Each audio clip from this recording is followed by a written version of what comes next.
Hello दोस्तों, स्वागत है आपका स्टडी फॉर सिविल सर्विस के यूट्यूब प्लेटफॉर्म पर फिर से। और आज हम लोग को डिस्कस करना है, छोटा सा पॉइंट है जनरल स्टडीज पेपर 2 का point number 7, Uttarakhand PCS mains की परीक्षा को ध्यान में रखते हुए। तो पॉइंट नंबर 7 है salient feature of the representation of the people's act. जनप्रति अधिनियम सुना होगा आपने, और प्रीलिम्स एग्जाम की तैयारी के दौरान भी आपने हो सकता है ये सारा पॉइंट देखा भी हो। ठीक है, तो इसके संबंध में हमारे कंटेंट में जो जो चीज़ें प्रोवाइड की गई हैं, मैं उसी के जरिए आपको समझाता हूँ कि इस वाले पॉइंट को कवर करने के लिए आपको क्या क्या चीज़ें पता होनी चाहिए। ओके, तो आइए देखते हैं। ये रहा हमारा कंटेंट। तो बात हो रही है दरअसल जनप्रतिनिधि की। ठीक है, तो उससे संबंधित नियम जो हैं वो ज़रूर हमारे संविधान में लिखे गए हैं। A system in which the government of a country is elected by the people. जाहिर सी बात है, डेमोक्रेसी किसको कहते हैं? एक ऐसी प्रणाली है जिससे किसी देश की सरकार को चुना जाता है। तो आप जानते ही हैं कि हमारे देश में एक इलेक्शन कमीशन नाम की संस्था है जो इस काम को करवाती है। और आर्टिकल 324 से लेकर 329 के बीच में जो भी प्रोविजंस दिए गए हैं उन सबको आप एक बार पढ़ेंगे तो यहाँ पर आपको इलेक्शन कमीशंस के बारे में पता चलता है कि किस प्रकार say that election commission is responsible for the conduction of the election for the parliament and the state legislature. ठीक है, तो इससे संबंधित हो सके तो ये जो आर्टिकल्स हैं 324, 25, 326, 327, 28, 29, ये सारी चीज़ें आप लोग इसमें देखें। ठीक है, तो representation of the people act, इसको RPA 1950 भी कह सकते हैं। इसमें क्वालिफिकेशंस दी गई है, वोटर की क्या होनी चाहिए, किस मैथोडोलॉजी का प्रयोग किया जाता है इलेक्टोरल रोल्स को प्रिपेयर करने में। डेलिमिटेशन आप जानते ही हैं, यानी कि परिसीमन। जैसे कि अभी 545 सीटें हैं ना लोकसभा की, इसी प्रकार से विधानसभा की सीटें भी उत्तराखंड के केस में कितनी हैं? 70 हैं। लेकिन आप देखते होंगे कि कोई अगर बड़ा क्षेत्र है लोकसभा का या विधानसभा का, तो उसको 2 या 3 भागों में बांटा जा सकता है। तो अगर मैं छोटा सा एग्जांपल दूं, यहाँ पे उत्तराखंड में मैं एक जगह पे हूँ जिसका नाम है हल्द्वानी। हल्द्वानी जो विधानसभा क्षेत्र है, ये पहले काफ़ी बड़ा हुआ करता था। परिसीमन के बाद इसमें से एक हिस्सा निकाल दिया गया है, तो काला ढूंगी नाम का एक क्षेत्र है वो हो गया। तो ये एग्जाम्पल छोटा सा है किस चीज़ का? डेलिमिटेशन का। ओके, तो ये सब चीज़ें होती हैं। Allocation of the seats in the parliament and legislator, अर्थात इसी की बात हो रही है कि पार्लियामेंट और लेजिस्लेचर में, यानी कि विधानसभाओं में कितनी सीटें होनी चाहिए। क्वालिफिकेशन क्या होनी चाहिए वोटर की, ये आप जानते ही हैं। और आपको ये भी पता होगा कि 61st अमेंडमेंट एक्ट के 1988 के द्वारा वोट डालने की जो एज थी वो 21 से लेकर घटाकर कितनी कर दी गई थी? 18 कर दी गई थी। और इसके संबंध में आर्टिकल 326 पढ़ने जैसा है। आपको पता होना चाहिए कि मैथोडोलॉजी क्या है प्रिपरेशन ऑफ इलेक्टोरल रोल्स की, ये आप हमारे कंटेंट में देख सकते हैं। तो ये तमाम ऐसे क्राइटेरिया हैं जिनको पढ़ने के बाद आप रिप्रेजेंटेशन ऑफ पीपल एक्ट को समझ सकते हैं, और इसके प्रोविजंस भी आगे आपको दिखाई देंगे। ठीक है, he should ordinary be a resident in a constituency, owing a house is not a criteria of being called an ordinary resident. ये सारी तमाम, है ना, जानकारियां हैं कि वोटिंग में हिस्सा लेने के लिए क्या क्या शर्तें पूरी करनी होंगी। डिसक्वालिफिकेशन यानी कि अयोग्यता का भी के बारे में भी आपको पता होना चाहिए। He should not be a citizen of India. तो थोड़ा सा इसमें आपको अलग से बताऊंगा कि किसको डिसक्वालीफाई किया जा सकता है। इन सब के बारे में भी हमारे संविधान में व्यवस्था है, disqualification.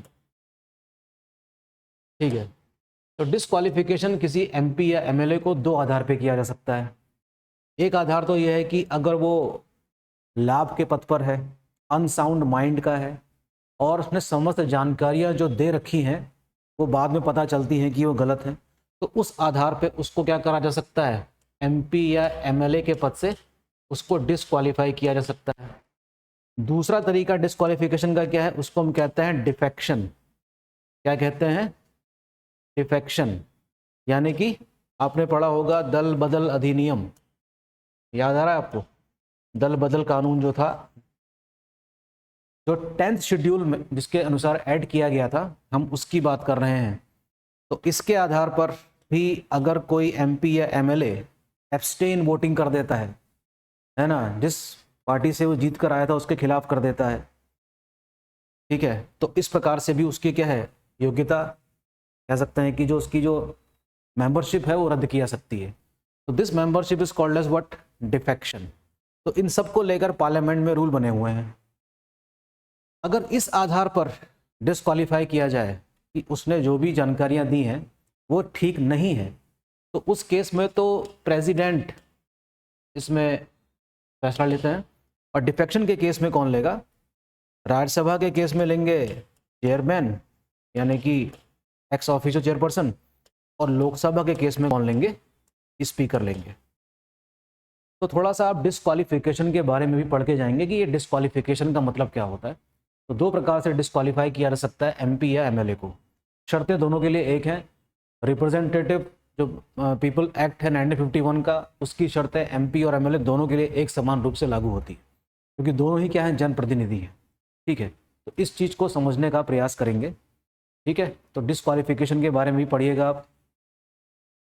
Delimitation of parliamentary system से आपका क्या तात्पर्य है? What do you mean by the delimitation of the parliament? इसके संबंध में आपको आर्टिकल 82 और आर्टिकल 172 स्टेट कॉन्स्टिट्यूएंसी के बारे में पढ़ने को मिलेगा। तो हो सके तो इस चीज को भी आप देखिएगा, डेलिमिटेशन किसे कहते हैं। और 50 वर्ड्स में क्वेश्चन आ सकता है कि right a short note over the delimitation act of 2002। तो ये सारे वर्ड्स काफी होंगे इस आंसर को लिखने के लिए। ठीक है, allocation of seat in parliament and legislature.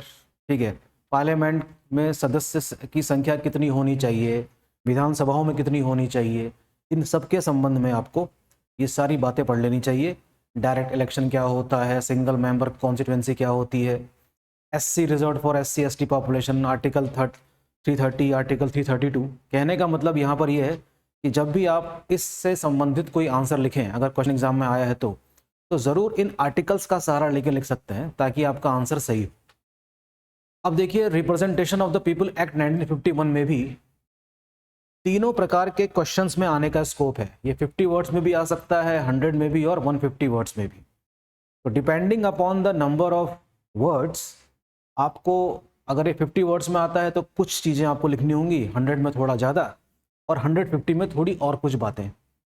तो रिप्रेजेंटेटिव ऑफ पीपल एक्ट 1951 किस बारे में है? ये तय करता है qualification and disqualification of the membership of parliament and member of legislative assembly and council, administrative machinery for the conduct of election. ये तमाम बातें आपको हमारे कंटेंट में देखने को मिल जाएंगी और आपके नोट्स में भी होंगी जो बुक आप पढ़ते हैं।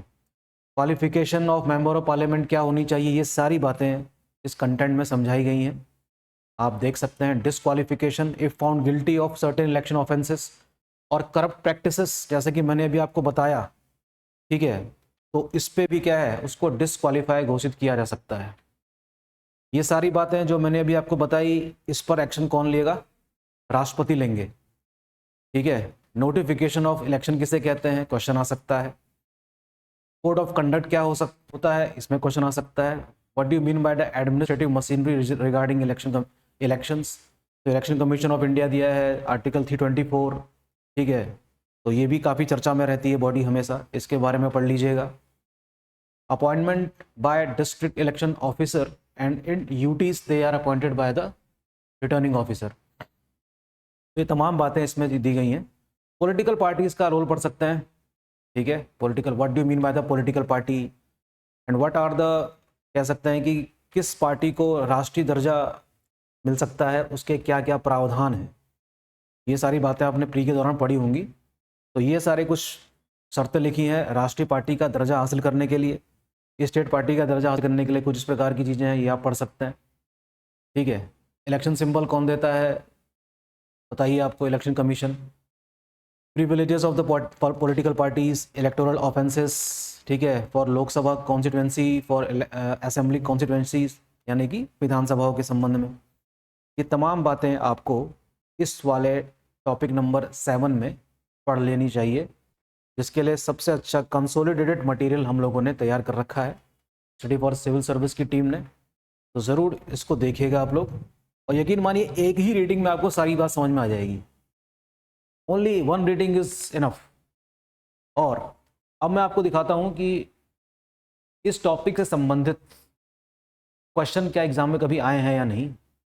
तो देखिए, हाँ, इलेक्टोरल बॉन्ड काफ़ी चर्चा में रहा और इस साल तो चर्चा में रहा ही है, तो मैं मान सकता हूँ कि इलेक्टोरल बॉन्ड से कोई क्वेश्चन आ जाए। इंपॉर्टेंट पॉइंट इस बार के यूपीएससी में तो नहीं दिखाई दिया है, लेकिन हो सकता है उत्तराखंड लोक सेवा आयोग इलेक्टोरल बॉन्ड से कोई क्वेश्चन बना ले, क्योंकि चर्चा में रहा था काफ़ी इलेक्टोरल बॉन्ड क्या होते हैं। अभी देखिए क्वेश्चंस जो पिछले PYQs हैं यूपीएससी से लिए गए कि what do you understand by the delimitation, यानी कि परिसीमन से आप क्या समझते हैं, and how parliamentary constituencies delimitated for the parliamentary election in India. इसके बारे में आप आसानी से आंसर लिख सकते हैं कि डेलिमिटेशन क्या होता है और किस वर्ष की जनगणना को आधार मानकर डेलिमिटेट किया जाता है सीटों को। NOTA has no electoral value discuss critically. NOTA की कोई इलेक्टोरल वैल्यू नहीं है, इसकी आपको क्या करनी है, आलोचनात्मक वर्णन करना है इसका। Discuss the various electoral reforms, अब तक जो भी इलेक्टोरल रिफॉर्म्स किए गए हैं उसके संबंध में क्वेश्चन आ सकता है in the political system of India. 2017 का मेन का यूपीएससी का क्वेश्चन है, देखिए, to enhance the quality of democracy in India, election commission of India has proposed electoral reforms in 2016, what are the suggested reforms. ये तो 2017 का question है, लेकिन फिर भी मॉडल के रूप में देखा जा सकता है। और यही बात वन नेशन वन इलेक्शन भी काफ़ी चर्चा में है। देखिए, one nation and one election, ठीक, इस पे भी जरा आप ध्यान से एक बार पढ़ लीजिएगा। शायद एक क्वेश्चन एग्जाम में इस बार आया है यूपीएससी में कि वन नेशन वन इलेक्शन से क्या तात्पर्य है, उन कमेटीज़ का नाम पूछा गया है। ठीक है, जाहिर सी बात है कि ये कमेटी पूर्व राष्ट्रपति जो हमारे थे उनकी अध्यक्षता में बनाई गई थी। ठीक है, तो ये थोड़ा सा तैयार कर लीजिएगा वन नेशन वन इलेक्शन के संबंध में, और कुछ पुराने पेपर देख लीजिएगा। ऐसा कुछ भी नहीं है इसमें, इस वाले टॉपिक में, जो पढ़कर समझ में ना आए। इलेक्टोरल बॉन्ड हो गया, डीक्रिमिनलाइजेशन ऑफ द पॉलिटिक्स से आप क्या समझते हैं, या क्रिमिनलाइजेशन ऑफ द पॉलिटिक्स क्या है। 2016 के इलेक्टोरल रिफॉर्म्स के बारे में देखिए, ये है to clean political funding, decriminalisation of the politics, curb misuse of religion for electoral gains etcetera. व्यवहारिक सा टॉपिक है। अखबार अगर आप पढ़ते होंगे तो ये सारे टर्म्स, ये सारे वर्ड्स आपके सामने से गुजरते हैं जब भी किसी राज्य विशेष में चुनाव हो रहे हों, तो आप आसानी से इसको समझ सकते हैं। नोटा के बारे में भी कई प्रकार की चीज़ें हैं। ओके, तो इलेक्टोरल रिफॉर्म भी पढ़ लीजिएगा, 2002 से लेकर 2016 के बीच में क्या क्या प्रावधान किसमें किए गए हैं, और मुझे लगता है कि ये टॉपिक आसानी से आपको समझ में आ जाएगा और आपने पहले से इसको पढ़ भी रखा है। अगर आपके पास कंसोलिडेटेड मटेरियल नहीं है तो आप स्टडी फॉर सिविल सर्विस के मटेरियल को परचेज कर सकते हैं काफ़ी सस्ते में। ओके, तो बने रहिए स्टडी फॉर सिविल सर्विस के साथ, पढ़ाई करते रहिए, आंसर राइटिंग जारी रखिए। Thank you.